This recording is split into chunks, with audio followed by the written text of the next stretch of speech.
Há um tempo atrás, eu usei esses textos para falar com vocês sobre a necessidade de aprendizado. Eu aprendi que Deus é altamente intencional. Todas as vezes que vemos alguma coisa que Ele criou, há sempre um propósito muito claro diante daquilo que Ele faz. Por mais insignificante que lhe pareça uma rocha no local, um inseto, uma folha, tudo aquilo que Deus faz, antes de fazer, por trás está uma intenção, um propósito a ser alcançado.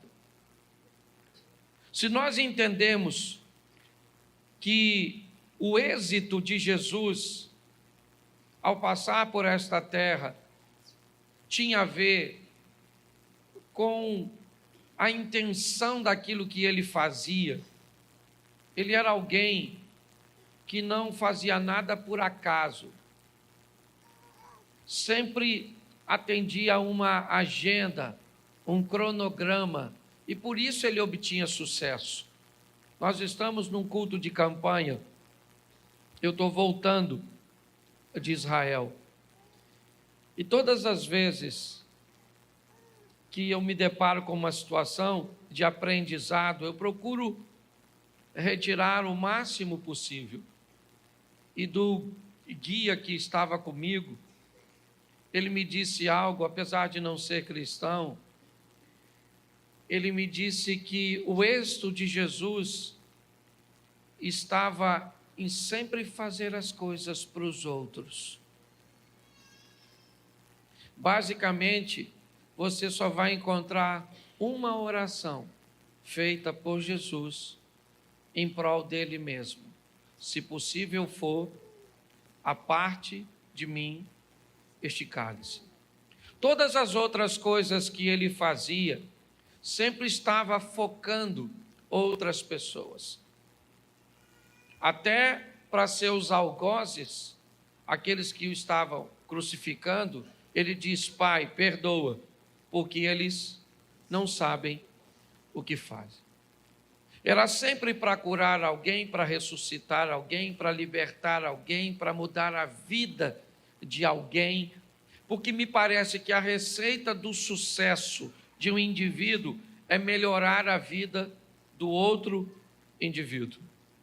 Quanto mais focado eu tiver em melhorar a vida das pessoas, provavelmente mais êxito eu vou ter. Quando eu olho para uma vida que só pensa em si mesmo, parece que ela está desconectada com Jesus, porque o propósito sempre foi o próximo. Mas eu quero que você entenda que as adversidades, elas sempre farão parte da nossa vida. E nós vamos precisar aprender com elas. Porque quando eu aprendo, não apenas eu mudo a minha vida, mas eu mudo a vida das pessoas que estão ao meu redor. O tema da minha mensagem é aprendendo com as tempestades. Porque durante as tempestades, você vai se deparar com duas situações, ou com vítimas, ou com pessoas fortes. Todas as vezes que você enfrenta uma oposição, todas as vezes que você enfrenta uma adversidade, das duas uma, ou você sai dela como uma vítima, como alguém que sofreu consequências danosas, como alguém que saiu prejudicado, saiu infeliz, saiu ferido, ou você sai como alguém que saiu mais forte, mais preparado, mais habilitado. Então, todas as adversidades que vêm, elas trazem consigo, e aqui eu separei 4, que eu vou tratar como tempestades, como ambientes que geravam desconforto para aqueles que estavam vivendo. Vai ser rapidinho. Coloca para mim na tela Jonas, capítulo de número 1, verso de número 4. Vai aqui a primeira lição. Jonas 1, 4. O Senhor, porém, fez soprar um forte vento sobre o mar, e caiu uma tempestade tão violenta que o barco ameaçava arrebentar-se. Feche seus olhos. Senhor nosso Deus e Pai, em nome de Jesus, eis aqui a tua palavra. Continua falando conosco e usa-me, ó Deus, como um canal de bênção nesta hora. Pelo poder do nome de Jesus, é o que eu te peço. Em nome de Jesus. Amém. Glória a Deus. Amém? Amém. Eu acredito que esse é um texto muito conhecido, porque é a história do profeta que resolve desobedecer a Deus e fugir. Ele não está muito interessado em fazer o que Deus está mandando, porque o que Deus está pedindo ao profeta não é aquilo que ele quer fazer. E quando ele se depara com essa situação, ele busca fugir.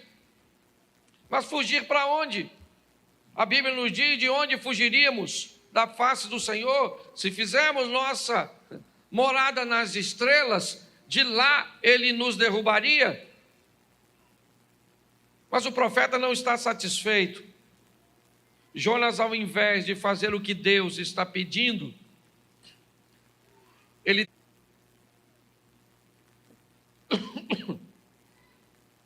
Mas preste atenção. Todas as vezes que alguém resolve desobedecer, ele precisa estar preparado a lidar com as consequências da desobediência. O que normalmente nós temos tendência a chamar de castigo. Eu tenho falado isso muito para a igreja. Utilize as palavras certas, as colocações certas, e provavelmente,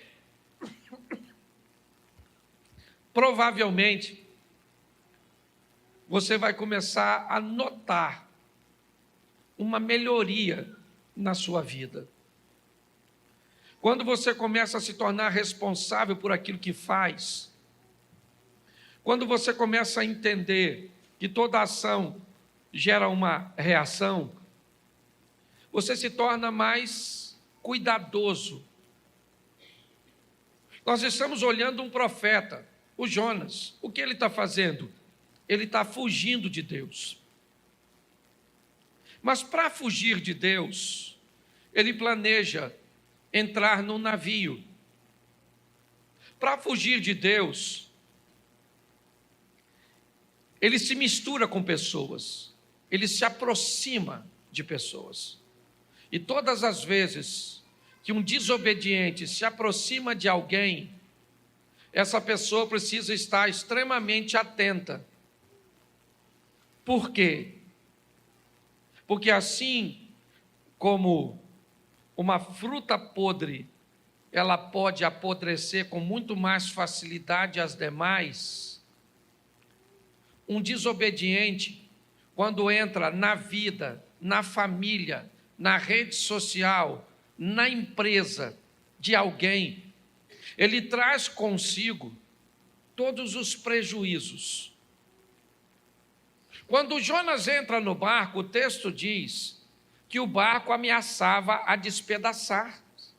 Por quê? Porque esse camarada entrou. Então, qual é a função da tempestade? Ela veio conversar com alguém daquele barco. Quem? O responsável. O que aquela crise veio é dizer para o responsável do navio: tem alguém dentro do seu barco que não deveria estar aí. E se você não tomar uma decisão de tirar esse indivíduo de dentro do seu barco, ele afunda. Quando nós vamos nos relacionar com alguém, é muito importante, principalmente se essa pessoa está vivendo crises, adversidades. Eu não estou dizendo para você se afastar dessas pessoas. Eu só estou dizendo para você buscar fazer uma leitura, porque aquilo está acontecendo.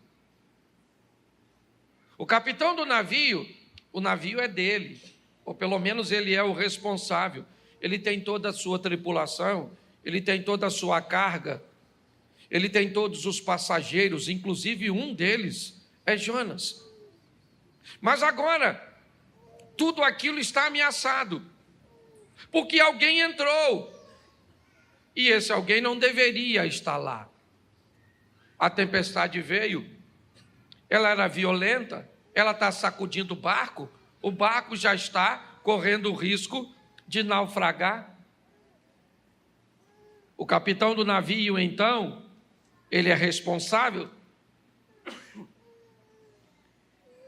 e ele então começa a procurar. Ele começa a buscar, provavelmente, alguma coisa que ele possa jogar fora. E a primeira coisa que ele viu, a carga. Se eu jogo a carga fora, eu deixo o navio mais leve. Se eu deixo o navio mais leve, a probabilidade dele afundar diminui. Eu dou mais flutuabilidade para ele. Então ele pega a carga e joga fora. Ele joga as malas fora. Ele joga tudo que ele pode jogar fora. Mas espera aí, pastor. O senhor não disse que o problema é Jonas? Pois é. Mas enquanto você não sabe o que precisa jogar fora, você corre o risco de jogar fora aquilo que não precisava jogar. Enquanto você não consegue descobrir o que é que está te levando para o fundo, o que é que está te prendendo, o que é que está te puxando para trás, o que é que está travando sua vida, você corre o risco de perder coisas que não precisa perder. Ah, por que eu perdi a minha empresa? Não precisava perder. Por que eu perdi meu casamento? Não precisava ter perdido. Por que eu perdi meu filho? Não precisava ter perdido. Por que eu perdi isso? Por que eu perdi aquilo? Por que eu perdi aquilo outro? Porque no meio da crise, da tempestade, eu não consegui fazer a leitura correta. E eu não consegui remover da minha vida aquilo que estava me puxando para trás. E quando eu não faço isso, eu começo a perder coisas que eu não precisava perder. Ele jogou tudo fora. O barco está vazio, mas vai afundar. Quando de repente, ele vai no porão do navio e se depara com Jonas, um homem dormindo. Ele não sabe quem ele é, ele simplesmente acorda e diz para ele o que está acontecendo. Vamos lá no convés, cara. Você não está notando que esse barco vai afundar? Vamos embora, vai clamar o seu Deus. E quando ele puxa Jonas para o convés, preste atenção, eu já falei isso aqui. Na maioria das vezes, queridos irmãos, o que vai nos levar para o fundo, nem sempre é notório, nem sempre está diante dos nossos olhos. Às vezes o que vai destruir nosso casamento é aquilo que está no porão, e não o que está no convés. Às vezes o que vai destruir as nossas finanças é aquilo que está no porão. Aquilo que vai travar a nossa intimidade com Deus é aquilo que seu pai fez, e ele já morreu. Mas ficou aquilo no porão da sua alma, na escuridão, naquele lugarzinho úmido, que impede que o fogo do Espírito alcance por causa da umidade. Muitas pessoas não conseguem enxergar, porque não querem ir, talvez entrar nesse porão, trazer à lembrança novamente aquilo que te feriu. Não adianta mudar para um casamento novo se não corrigir a postura que acabou com o velho. Não adianta trocar de emprego, não adianta, não. Se não houver uma correção, se não houver uma mudança de postura. E muitas vezes as pessoas não conseguem entender. A crise chegou, o desemprego chegou, o problema chegou, o que ele é uma tempestade. E qual é a função? Denunciar. dizer para você: muda. Dizer para você: reveja seus valores, seus conceitos, reposicione-se. Mas não, pessoas mudam de ambiente, mas continuam com a mesma postura. A nossa proposta de recomeçar aqui como igreja não tem a ver. Desculpa que eu fiquei basicamente 11 dias falando todos os dias, 4, 5 vezes por dia. Por isso que a voz está assim, a garganta está desse jeito. Então, quando nós olhamos para essa situação, o que nós vemos? Uma tempestade, o que ela quer? Ela quer dizer para o capitão do navio: cara, joga Jonas fora, tira da sua vida isso. Isso o quê? Eu não sei. Eu sei o que eu tenho que jogar fora da minha vida. Aliás, tem coisas que eu nem sei. Eu preciso de uma revelação de Deus, de uma avaliação, para descobrir o que eu tenho, sabe? O que eu tenho que tirar da minha vida para esse desejo por esse tipo de coisa sair do meu coração? Quem é que eu preciso remover de meu ciclo de amizade que pode estar trazendo para mim esse tipo de comportamento? O que é que eu preciso trazer ou retirar do meu casamento para melhorar meu convívio com minha esposa? Eu preciso entender que essa tempestade aqui de Jonas, ela é uma tempestade que vem para denunciar, ela vem para dizer: ô, cara, entra aí na sua vida, vai lá no porão, vasculha, pare de perder o que você não precisa perder, pare de jogar fora o que você não precisa. Invista um pouco de tempo para vasculhar a sua vida à luz da palavra de Deus e descobrir quem participa, quem não participa, o que eu devo fazer, o que eu não devo fazer, porque muitas tempestades e crises têm apenas um propósito: denunciar.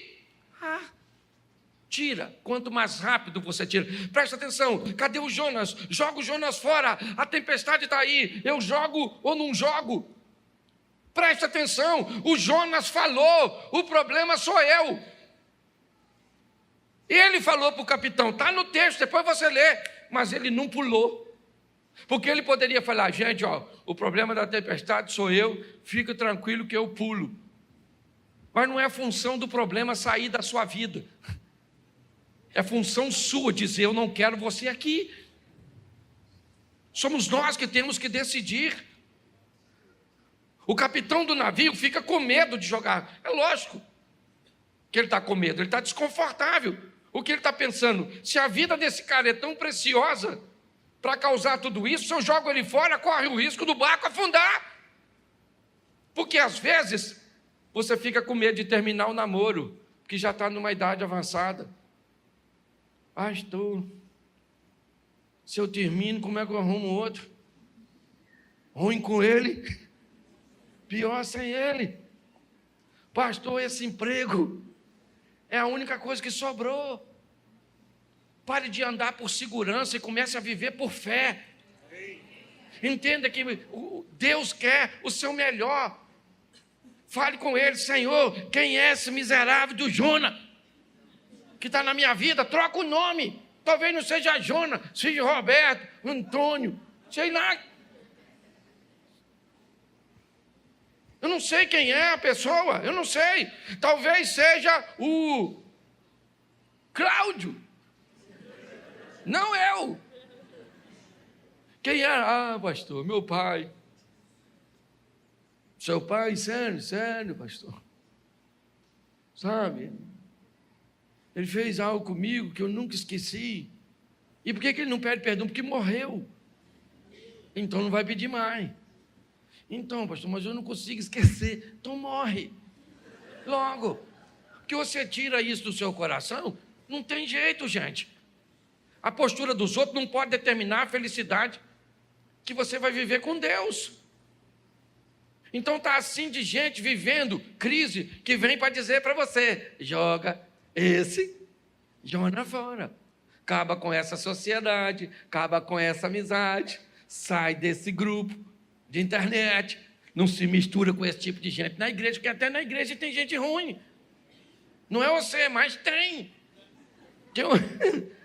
Tem um povo ruim. E eu gosto dessas mensagens de denúncia. Quando a crise vem, eu pergunto: quem é? Onde é que está? Fala comigo. Senhor, me ajuda. Às vezes é coisa que eu estou lendo, é gente que eu estou andando, e aí eu tenho que falar, ó, não ando mais. Não preciso falar com a pessoa, lógico, eu só não ando mais. Porque não faz bem para mim, dá para você entender isso? Então fala para quem está do seu lado, procure o Jonas. Isso aí.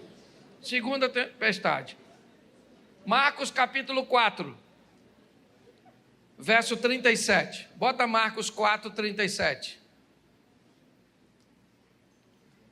Levantou-se um forte vendaval, e as ondas se lançavam sobre o, de modo que esse já ia se enchendo. Presta atenção aqui, outra tempestadezinha. Que passagem é essa? É aquela que Jesus falou para o discípulo: vamos dar um pulinho lá do outro lado. Que ele vai lá em Decápolis libertar o malucão lá pelado, o gadareno. Lembra disso? Se não lembra, vai ler, porque está escrito aí. Não sou obrigado a falar tudo. Presta atenção, Jesus está indo, pegou seu discípulo e botou dentro do barco. O discípulo está pensando o quê? Beleza aí, Jesus está com a gente, moleza, hein? Moleza nada, que ele foi dormir. E o barco não era motor. E o discípulo, nossa, chamou a gente para ir, mas está deitadinho. Mas vamos embora. E quem é que vem? Tempestade. Se tem uma coisa que para crente é com fartura, é tempestade. Mal termina uma, já entra outra. Eu não. Parece que a gente vive num turbilhão. Porque todas elas trazem consigo seus ensinar.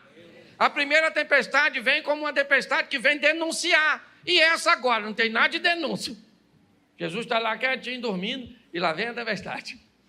E sacode para lá, e sacode para cá, e balança para cá, e balança para lá. Um olhou para o outro e falou: nós vamos morrer nesse troço.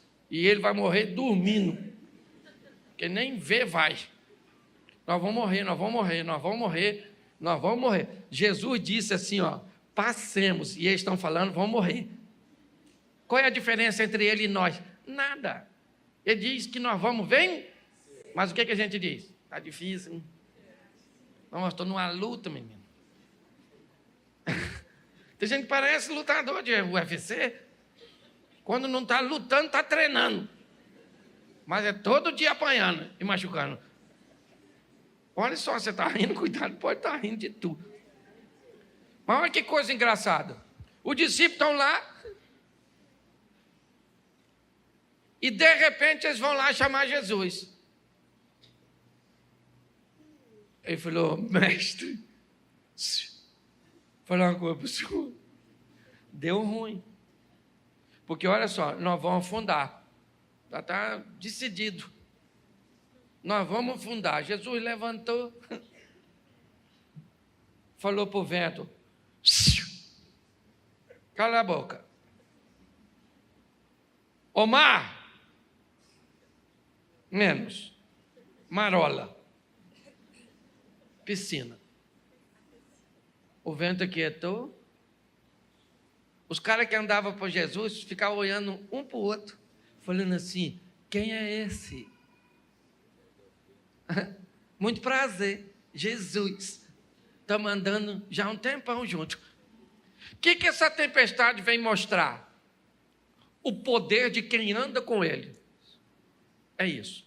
Tem problema na nossa vida que só vem para tentar fazer com que nós venhamos descobrir quem é aquele que está no barco conosco. Porque Jesus disse: passemos. Ele não disse passe, ele disse: passemos, eu vou junto com vocês. O que pegar para vocês, pega para mim. Quem se levantar contra vocês, se levanta contra mim. É isso, eu vou estar com vocês. Tem tempestade, gente, que só vem para isso. E aí tem gente que perde tanta oportunidade de descobrir. Porque fica com tanto medo, que não consegue ter a experiência de descobrir que aquele que está com você, aquele que está conosco, é maior do que tudo aquilo que nós vamos enfrentar. Tem tempestade que só vem para isso, só para mostrar o quão grande é o nosso Deus. A maioria delas, fala sério, gente, é o mesmo motivo que Davi enfrentou Golias. Por que Davi enfrentou Golias? Sabe por quê? Porque ele matou leão e urso. Foi por isso. Ele falou para o Saul que foi por causa disso. Saul falou: garoto, deixa eu falar uma coisa para tu, não vai rolar. O cara é grande, tu notou que o cara é grande? Guerreiro, grandão, fortão, o cara tem escudo. O que tu tem? Uma tiradeirazinha. Davi falou: não, peraí, vou falar uma coisa para o senhor aqui. Eu estava apacentando as ovelhas do papai em certa ocasião, e aí veio um leãozão lá e falou: eu vou pegar uma ovelha. Eu falei: não mexe com a ovelha do papai, não é nem minha. É de papai, mas papai deixou comigo, e eu vou, não pega não. O leão falou: eu vou pegar. Davi falou: então pega que eu arrebento você. Matei o leão, depois vem o urso que estava desavisado, matei o urso. Então eu vou falar para você, eu mato esse gigante. Deixa eu falar uma coisa para você: quantos leões e ursos você já enfrentou na sua vida? Qual deles que te destruiu? Então não é esse que você está enfrentando hoje que vai te destruir, porque o Deus que te deu vitória no passado é o mesmo Deus para te dar vitória hoje. É assim que funciona. Mas tem tempestade que só vem para mostrar para nós. Se eu desse oportunidade agora, estava assim de gente para falar: ah, pastor, sofri pra caramba em 1900 e quase morri, mas Deus me salvou. Já tive 3 câncer e não morri. E não sei o que, já fui atropelado, já fui isso, já fui aquilo outro, já sofri isso, sofri, achei que minha vida acabou. E olha eu aí. Porque tem tempestade que só vem para isso. Ela não vem para denunciar, não é porque você está em pecado, está fugindo. Às vezes você está maneiro. Olha, o discípulo estava lá. Jesus falou: vamos para o outro lado. Ele falou: claro. Mas o Jonas falou: não vou. E a tempestade do Jonas vem para denunciar. Tem desobediência aqui? Sim ou não? Sim ou não? Não nessa aqui do barquinho. Tem ou não? Então tem tempestade para obedientes também. Que não tem uns malucos aí dizendo que só sofre quem está em pecado. Aí você não está e fica caçando. Nossa. O que eu tenho que parar de fazer? Jonas, cadê Jonas? E Deus está falando: não é essa. Trocou de tempestade. Avança. O Jonas é na outra. Velho Testamento, você já está no Novo. Essa aqui não é para o que você está em pecado. É porque eu quero te fazer crescer. Quero fazer com que você descubra o quão poderoso eu sou na sua vida. Eu vou me levantar no meio da tempestade e vou dizer: cala a boca, porque quem está aqui dentro está comigo, pronto, acabou. Então tem tempestade que é desse jeito, gente. Pare de achar, nós viemos de uma cultura esquisita. Tudo que o indivíduo está sofrendo, caça pecado. Não, parece um caça-fantasma. O que você fez? Não, estou desempregado. Desobediência. Você não é dizimista. Rapaz, não sou agora, porque estou desempregado. Então tem alguma coisa, abre esse coração, que pecado tem? E você sai caçando: cadê Jonas?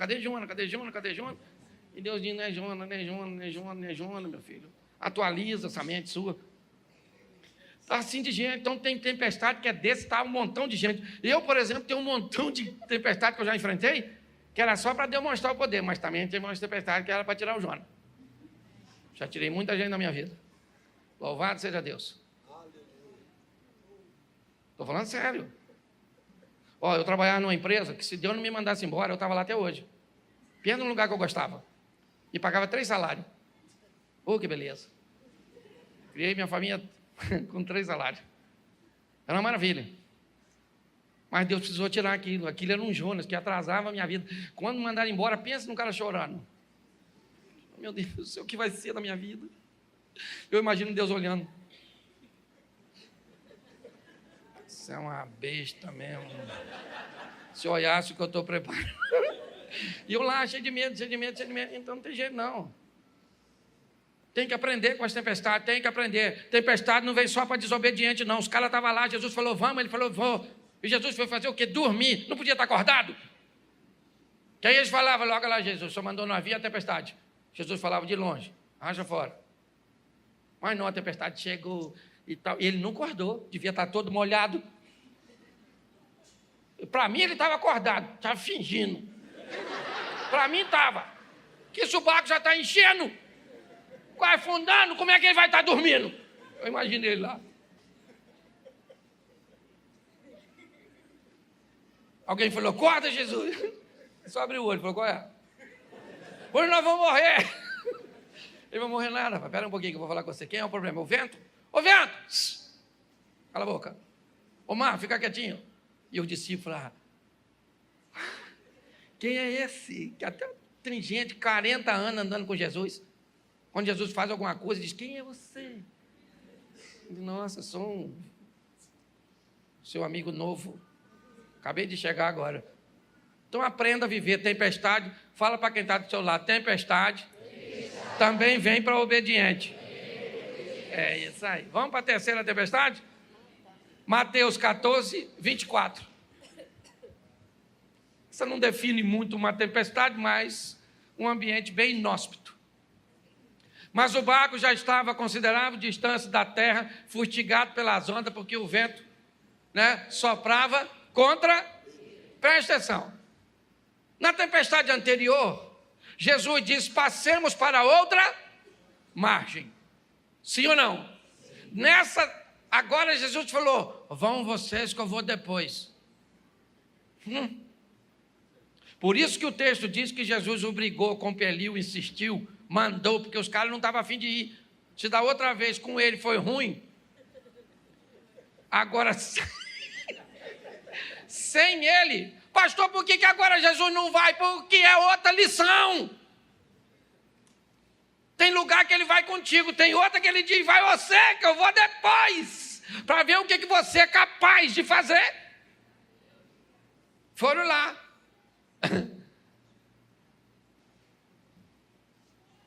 3h da manhã, tudo escuro, Jesus foi, andando em cima d'água. Não visou como é que ia. Está ele literalmente tirando onda, cantando Roberto Carlos. Esse cara sou eu. Eu imagino ele andando assim, batendo um papo e tal, conversando com as ondas. De repente os discípulos estão lá, tudo assustados. Nossa, tudo escuro. Hoje ele mandou a gente vir, não veio, foi lotratante. Gente, desde quando eu me converti, estão falando que Jesus está voltando. Até hoje não voltou. É verdade, eu estou mentindo não, que ele vai voltar, ele vai, mas que voltou, não voltou. E os discípulos estão lá, e volta, não volta, não volta. De repente parece um cara andando em cima d'água, um holograma. Alguém falou. Ou um fantasma. Ô, gente, se você está tudo escuro, aproximadamente 3h da manhã, tu já está com medo desgraçado. Alguém parece uma imagem em cima d'água, um infeliz de dentro do barco, era discípulo. Discípulo. Provavelmente um Judas Iscariote, um Tomé. Falou, fantasma. Ninguém correu. Não tinha onde correr. Estava em alto mar. Porque na maioria das vezes, durante a tempestade, não tem rota de fuga. Você tem que enfrentar. Tempestade não é para te destruir, nem para você fugir. É para que você veja o que Deus é capaz de fazer. Ou o que você é capaz de fazer. Porque na anterior, quem fez foi Jesus. E nessa? Está ventando, ventando, ventando, ó. Ventando, ventando. Pedro.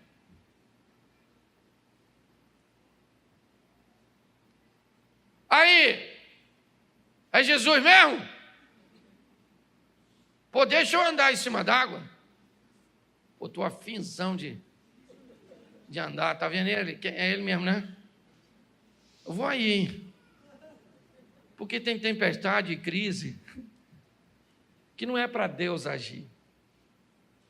É para você agir e experimentar o que ele pode fazer. Você lembra o Moisés? Moisés é um cara maneiro, sim ou não? Um cara de oração, não era? Pô, o cara maneiro. Quando o faraó vem pegar ele, ele vai orar. O joelhinho dele, Senhor. Deus falou assim, melhor levantar, filho. Que o faraó já está chegando. Você não tem um negócio aí na mão? Toca aí, meu filho, vai embora. Tem a ver comigo não, tem a ver com você. Muitas crises que nós estamos vivendo, elas só vêm porque Deus quer criar em nós um poder de reação. O que Deus está querendo dizer é, acorda, Pare de pedir para eu fazer alguma coisa, porque o que tem que fazer, eu já fiz, eu dei a garantia para você. Agora está na hora de você agir. Nós temos que entender isso. Essa é uma tempestade que vem para que Pedro, e eu gosto disso, porque ele é único. Tem 12 camaradas dentro do barco, mas só ele vai sair. Isso é bem legal. Talvez não seja muito agradável ver no meio de 12 discípulos apenas um ter coragem de olhar para aquela situação e dizer: isso é uma oportunidade que eu tenho de viver o sobrenatural. Eu vou andar sobre as águas, eu vou caminhar sobre elas. Mas e os outros? Não é problema meu. Eu sei que eu quero. Jesus, deixa eu andar sobre as águas. Jesus falou: vem, querido. Não faz sentido, Jesus, fazer isso, gente. O que tinha lá onde Jesus estava? Nada. Jesus está indo para onde? Para o barco. O que Jesus deveria ter falado para Pedro? Me espera aí que eu já estou indo. Não faz sentido você vir aqui, Pedro. Você quer vir aqui fazer o quê? Eu quero ir aí viver o sobrenatural e pronto. Eu quero experimentar isso. Gente, tem tempestade que vem na nossa vida só para que nós venhamos conseguir forças para tomarmos decisões que não tomaríamos. E pior, paramos de criar essa linha de uniformização, fazer o que todo mundo faz, pensar o que todo mundo pensa, porque o grande desafio de viver com Jesus é entender que ele foi um cara ordinário e um cara extraordinário. Essa foi a grande dificuldade do povo que viveu com ele naquela época e hoje. Durante 30 anos ele vive uma vida ordinária, comum. Quando ele chega em Caná da Galileia, ele faz um milagre e ali começa a nascer um Jesus extraordinário. Alguém que fazia coisas que ninguém fazia, que agia como ninguém agia. Sabe qual é o problema? O Jesus que a maioria das pessoas vivem é o ordinário, é o comum. É aquele que é filho de Maria, é filho de José, seus irmãos estão ali, morava naquela casa da esquina. Tem crise que vem para mostrar que nós podemos, através delas, ter as oportunidades de viver com Ele coisas extraordinárias. Eu já cansei de falar isso aqui, mas num culto como esse, imagine que essa passagem aconteceu ontem, terça-feira. E hoje, o culto está acontecendo, e eu fosse um dos 11 discípulos que fiquei no barco, e eu diria para toda a igreja, dizia: gente, deixa eu falar uma coisa para vocês. Ontem, eu estava no barco, e eu vi 2 homens andando sobre as águas. Mas o Alexandre poderia se levantar aqui dentro da igreja e dizer: pastor, empresta o microfone. E ele poderia dizer: gente, só para ficar registrado, um dos 2 homens era eu. Fui eu que saí, junto com Jesus. Porque quem fica no barco só conta milagres a respeito dos outros. E quem sai do barco conta milagres a respeito de si mesmo. A questão é quem você quer ser. É isso.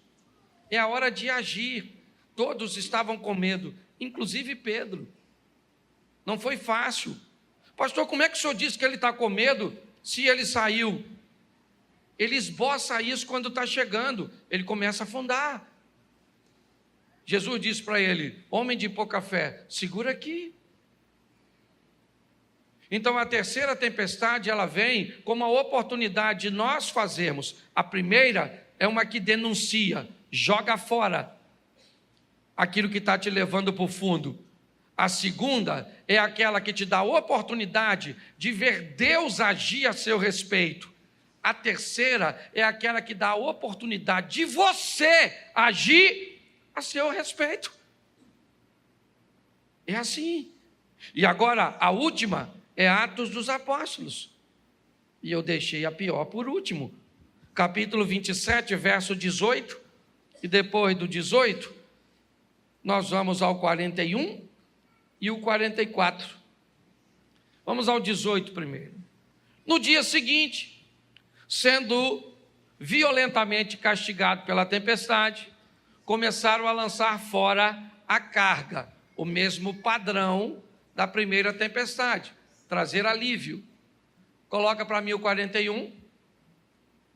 Mas o navio encalhou num banco de areia, onde tocou o fundo. A proa encravou-se e ficou imóvel, e a popa foi quebrada violentamente das ondas, ou pelas ondas. Verso 44, outros teriam que salvar-se em tábuas ou em pedaços do navio. Dessa forma, todos, quantos? Todos. Chegaram a salvo em? Presta atenção na quarta tempestade. Ela foi a que durou mais tempo. Nesse navio está o apóstolo Paulo. Fizeram manobras, esconderam-se atrás de ilhas, esperaram alguns dias para ver se a tempestade cessaria. Ela não cessou. Quando tentaram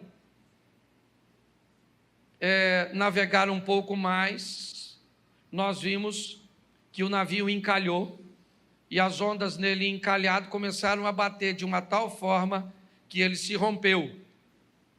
Bom,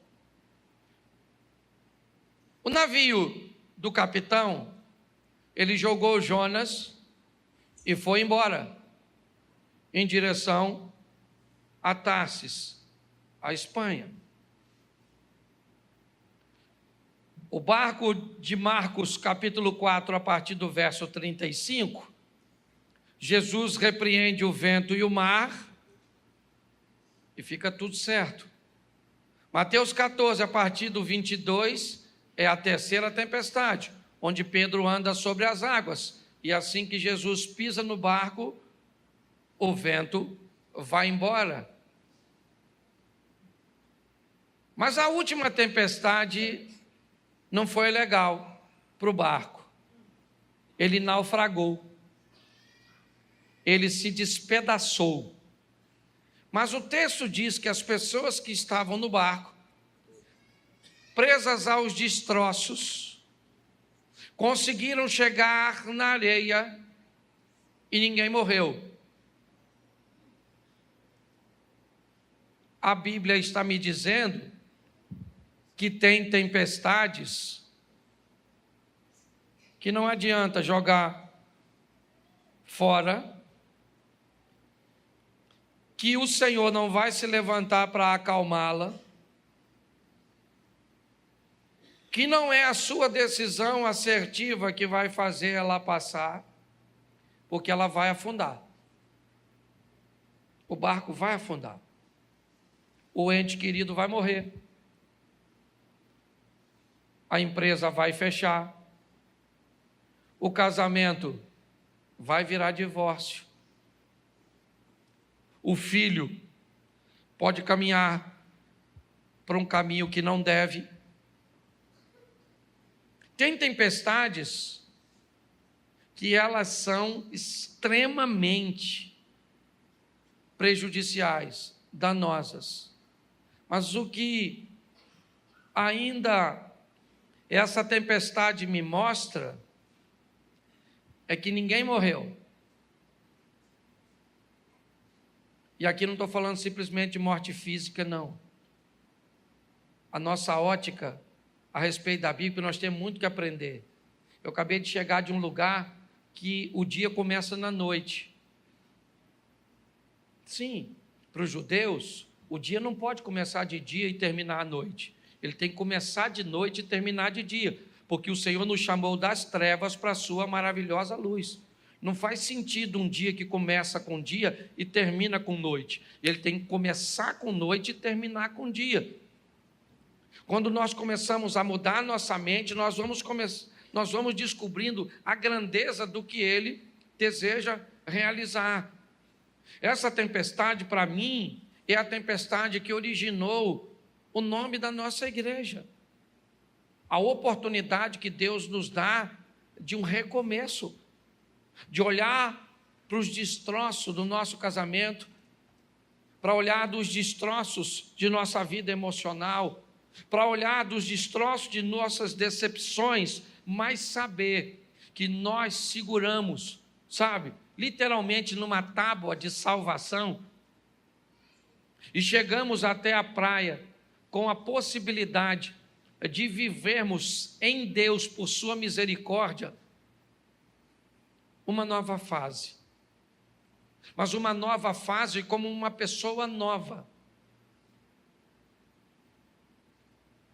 Por quê?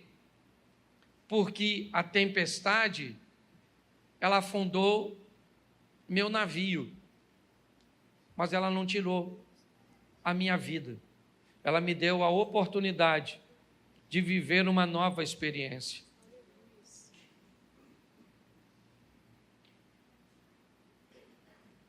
É muito importante nós entendermos isso. Uma nova oportunidade concedida, antes de ser aproveitada, irmãos, é preciso que faça uma revisão no que aconteceu para que nós vivenciássemos isso. Foi isso que tirou Ezequias do buraco. Por que é que nós estamos aqui? Porque nossos pais viraram as costas para Deus, apagaram a lâmpada, não queimaram incenso nem ofereceram holocausto ao Deus de Israel. Agora eu estou resolvido a fazer uma aliança. Eu quero uma nova oportunidade, mas para tomar uma postura diferente. Vamos sair daqui primeiro para fazer uma leitura. Que tempestade eu estou vivendo? Eu não vou pedir para você levantar a mão, mas a maioria de nós sempre estamos envoltos numa tempestade. Pastor, eu acho que a minha é a oportunidade de achar o Jonas, que aliás, até tem gente que já sabe quem é, ou onde o Jonas está, mas tem medo de jogar ele fora. Outro já diz, nada pastor, essa aí é porque Deus vai se levantar a meu favor. Beleza, você vai ver a mão de Deus. Pastor, a minha eu acho que não tem nada a ver com Deus, que eu estou esperando Ele agir há tanto tempo, que hoje eu descobri que quem tem que agir não é Ele, sou eu. Ô pastor, a minha acabou com o meu barco. Eu agarrei numa ripa, não foi nem numa tábua, só tinha um pedacinho. Pois é, eu não sei, eu só sei de uma coisa: você não está nesse mundo para perder. Amém. Você veio aqui para ganhar. Amém. Posso ouvir um amém? Amém. Isso aí, nós viemos aqui para ganhar. Viemos aqui para ganhar. Viemos aqui para ganhar. Viemos aqui para ganhar. Viemos aqui para ganhar. Viemos aqui para ganhar.